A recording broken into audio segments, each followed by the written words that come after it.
I grew up reading the amazing Spider-Man comics, and for me the Sam Raimi Spider-Man films are the original comic books brought to life.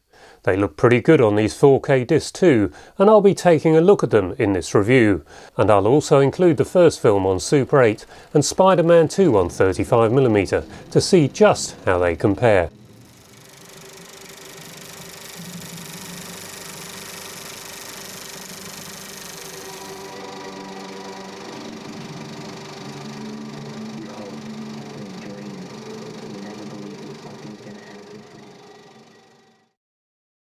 Spider-Man Comics Weekly was introduced in February 1973, and these were black and white reproductions of the US colour The Amazing Spider-Man comics.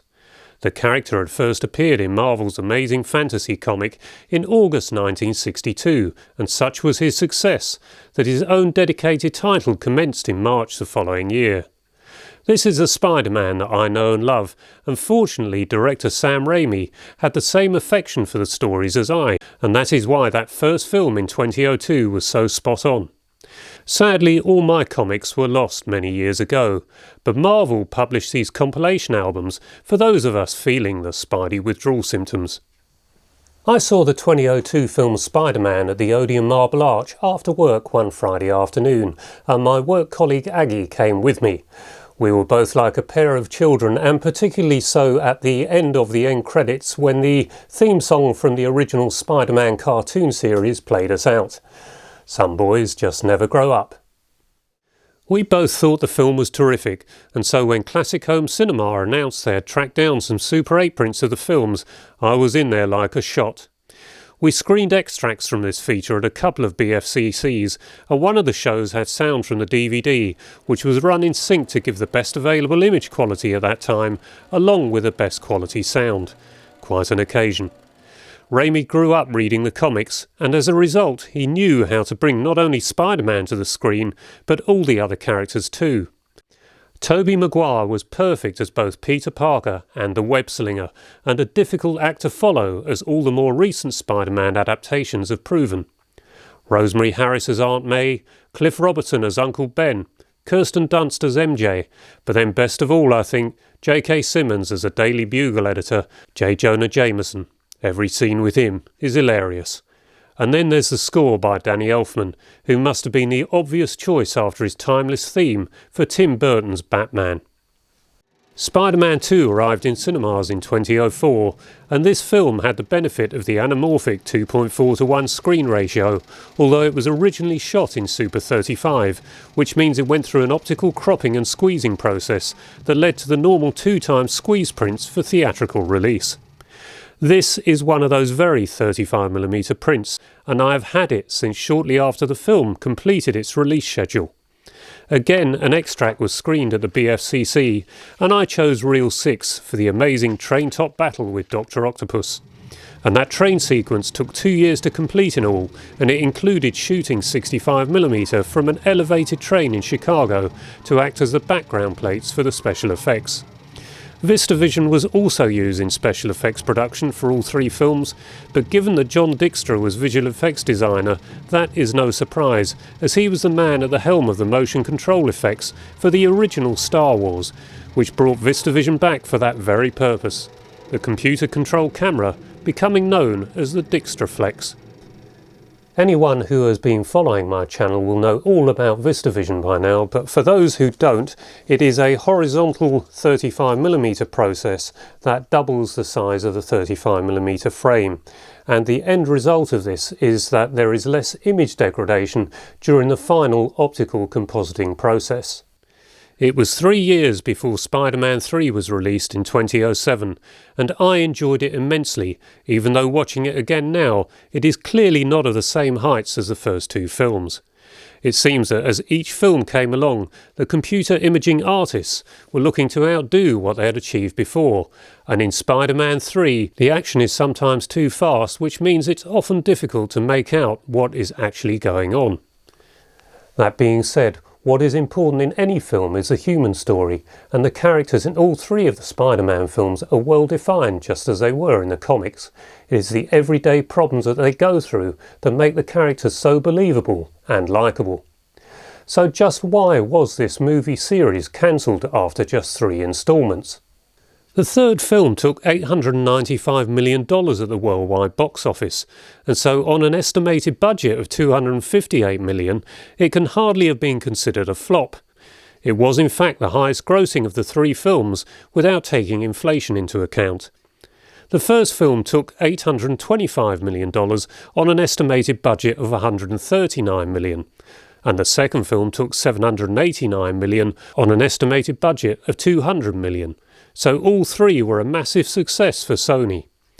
However, there was apparently a contractual agreement that meant Sony's Columbia Pictures had to release a new Spider-Man film within a certain time frame, otherwise the movie-making rights would revert to Marvel. Sam Raimi acknowledges that he didn't get Spider-Man 3 entirely right, and many Spider-Man fans didn't shirk from letting him know. Spider-Man 4 was in pre-production with all the key cast members slated to return, but Raimi was not happy with the scripts, and so in 2010 he parted company with Sony. Could the time allotted in the contract with Marvel have been running out? Maybe, because in 2012 a remake appeared in the form of The Amazing Spider-Man, and that was another huge box office success, but not quite to the same level as the Raimi films, and the sequel, The Amazing Spider-Man 2, even less so. The fact is that I had never seen Spider-Man or Spider-Man 2 on anything but film until I recently purchased all 3 of them from HMV in their 3 for £30 offer. The quality of each varies a little, with the first film being overly bright through my video projector, and the film grain was far too harsh until I turned the HDR setting down. In fact, I ended up with it on the lowest setting, which made the night sequences too dark, and so in the end the best compromise seemed to be to reduce the contrast considerably and set the HDR to light environment, which is the second setting from the top. Spider-Man 2 did not seem to suffer so much in this regard, but I put the contrast back up and left it on light environment. Spider-Man 3 seemed to be the best, but I still left it on light environment. Spider-Man on Super 8 does have a bit of a coarse grain look, similar to that of the 4K, and knowing the film so well meant I could immediately see the 4K was too bright, and so I quickly knew to turn down the brightness of the HDR. It may well be different on your system, and it should not deter a purchase of this disc. The Spider-Man 2 35mm prints were remarkable for their colour and clarity, and this print is a real treasure in my collection. I've watched it many times and so know the film extremely well. The 4K disc does look to be even sharper than the 35mm in places, but does lack the more natural look that 35mm provides. However, this is just a domestic video projector, of course. There is an extended version of Spider-Man 2 in the form of 2.1, but I did not watch this all the way through, and what I did see tended to spoil the film for me. I should also mention that the Blu-ray in each pack does have lots of extras, but I think these were first available on the DVD releases. I never had the option to purchase Spider-Man 3 on film, and so when the Blu-ray was released, I purchased that instead. I decided that the quality was so good that there was no need to ever purchase it on any other format, but of course the opportunity in that 3 for £30 HMV offer was too tempting to miss. And the 4K is superior to the Blu-ray thanks to the improved colour and contrast from HDR, but the standard Blu-ray is more than I ever could have hoped for from a home video. Spider-Man 2 is also better on 4K due to the HDR, but I'm not so sure about the first Spider-Man film. The Blu-ray, it seems, does have a more natural look. Sound on each disc is Dolby Atmos by default, but there is also an option of DTS-HD 5.1. I don't think I need to tell anyone how good the sound is on these films, but in here the KEF THX subwoofer really did shake the house at times. All in all, these 3 films should make a good addition to any collection. If you are into comic book adaptations, I think they form the best series, but I've been a Spider-Man fan most of my life, so I expect others will prefer the Superman or perhaps the Batman and Dark Knight films. There do seem to be storyline similarities between the Spider-Man and the Superman films, so it's likely there were some influences from that first great superhero series. Other than that, Just a bit of overuse of CGI and a bit of a sprawling story in Spider-Man 3 with too many villains and too many characters.